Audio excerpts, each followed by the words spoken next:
And I was talking about this when I was with Joe Rogan, and Chris Cornell from Soundgarden had just killed himself, and we were talking about the struggles, and Joe was saying that you gotta kind of like struggle, and you need struggle. People need struggle. And some of the feedback that I saw on social media was, there's a difference between struggle and challenge, and that a challenge is good, but struggle is bad. And I don't know.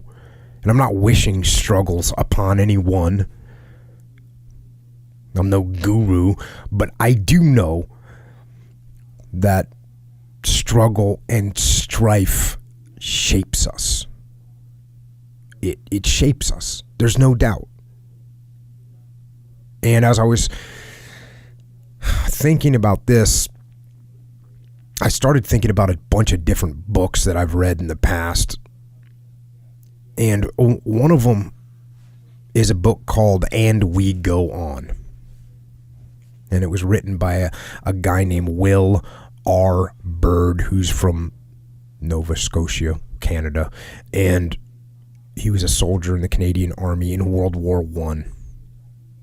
And he'd enlisted in the Army to replace his brother. So his brother had been killed in battle, and he said, okay, I need to enlist now. And at first he couldn't enlist because he had bad teeth. And then as more and more guys got killed, they loosened the standards and they allowed him in, even with his bad teeth. And the book is very different. And we're not going to go through the whole book today, but what makes the book different is he talks about like the supernatural.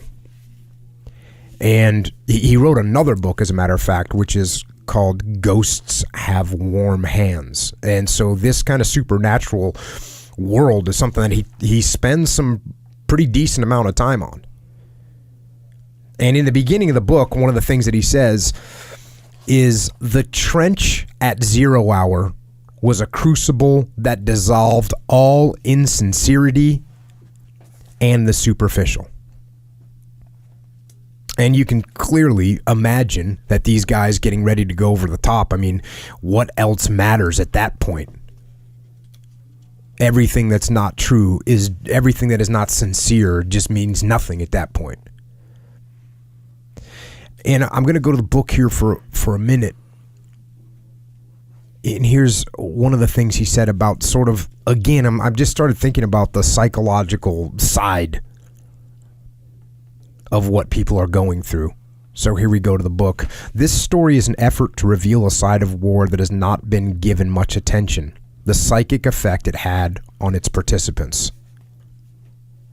There existed before all battles, and even in the calms of the trench routine, a condition before which all natural explanations failed and no supernatural explanations were established. Every human emotion ran its full gamut in that land of topsy-turvy and prolonged intensity of feeling wrought strange psychological changes which warped the soul itself. Never on earth was there a place where a man's support, often his sole support, was his faith in some mighty power. All intervening thoughts were swept aside. Unconsciously, there were born faiths that men carried through critical moments, and tortured minds grasped fantasies that served in place of more solid creeds.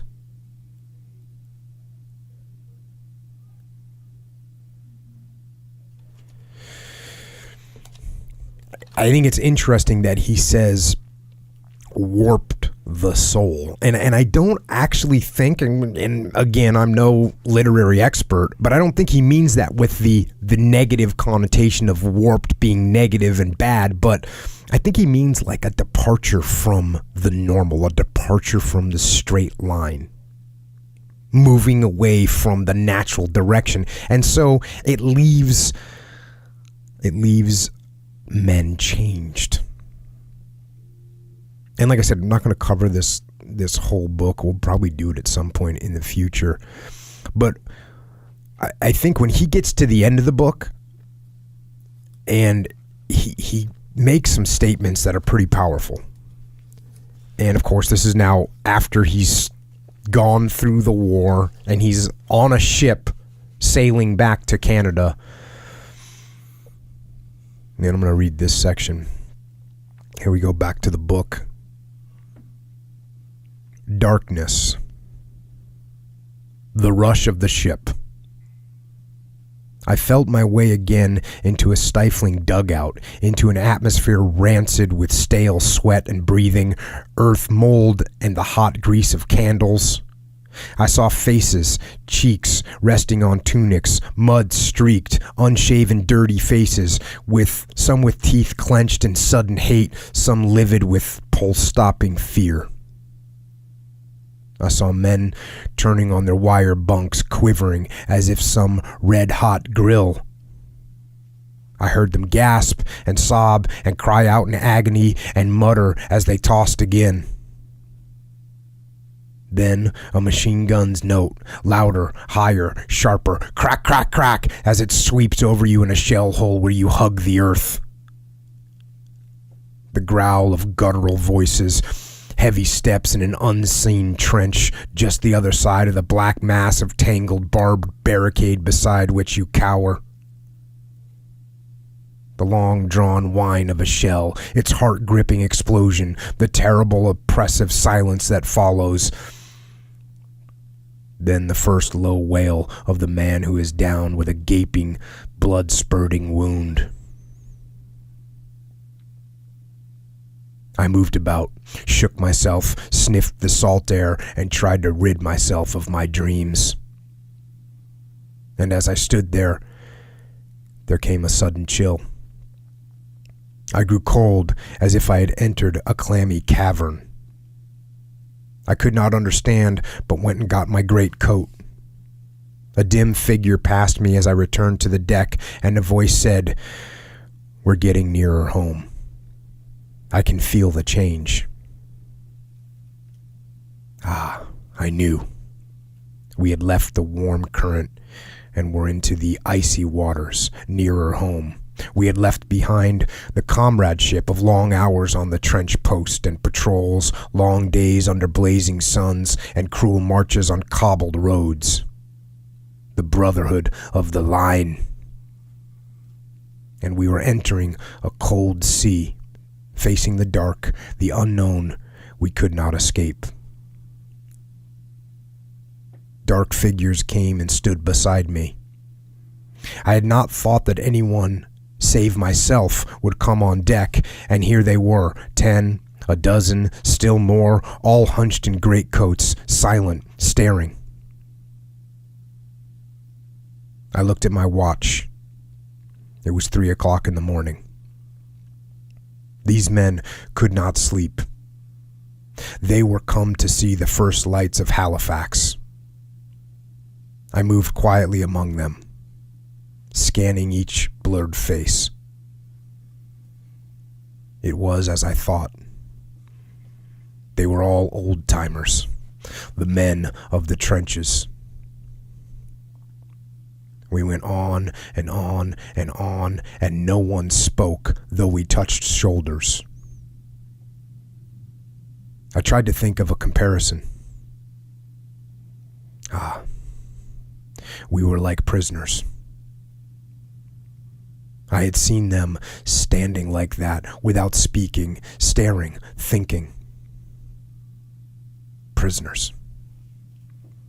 We were prisoners, prisoners who could never escape.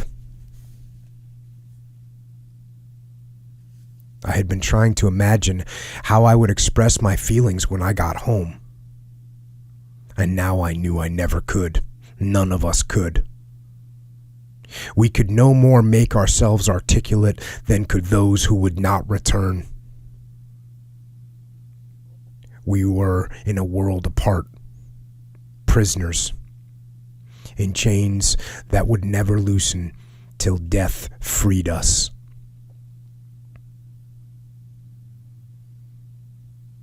And I knew those at home would never understand.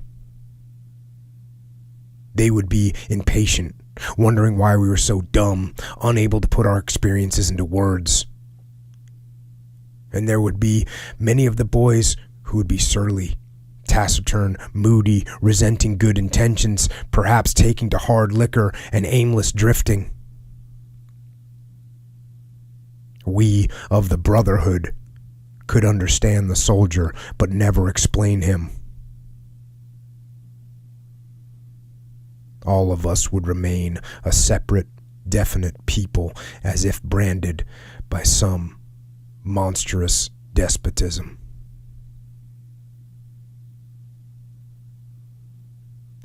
But I warmed as I thought of all that the brotherhood had meant. The sharing of blankets and bread and hardships, the binding of each other's wounds, the talks we had of intimate things, of the dogged simple faith that men had showed, flashes of their inner selves that strengthened one's own soul. Perhaps when my bitterness passed, when I had got back to normal self, to loved ones tried hard by years of waiting, I would find that despite that horror, which I could never forget, I had equalizing treasure in memories I could use like Jacob's ladder to get high enough to see that even war itself could never be the whole of life.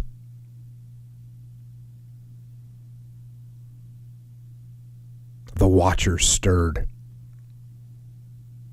I tingled. My throat tightened.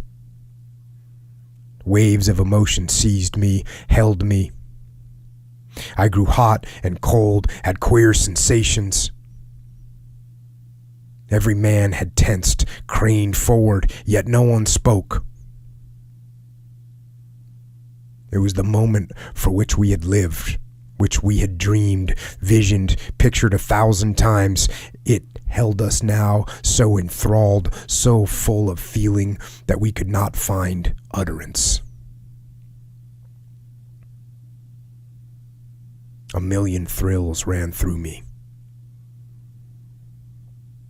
Far ahead, faint but growing brighter, we had glimpsed the first lights of home.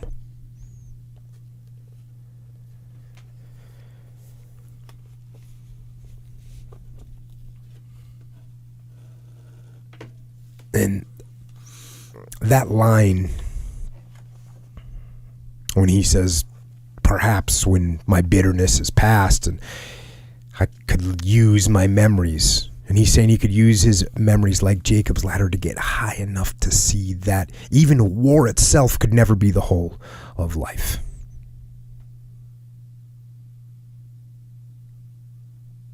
And those are the struggles he's talking about. Those are the hardships. And this change in his mindset to not let those drag him down, but to use those to climb up. And I think we lose track of that sometimes. And all we see is the trench. And we get stuck in the trench. And I think it's interesting that these men, literally and metaphorically speaking, these men were in trenches, but they were able to rise out of these trenches of unimaginable suffering.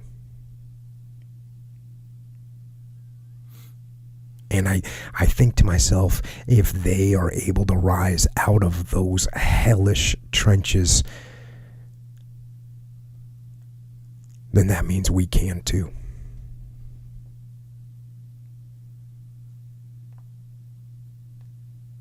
We can too.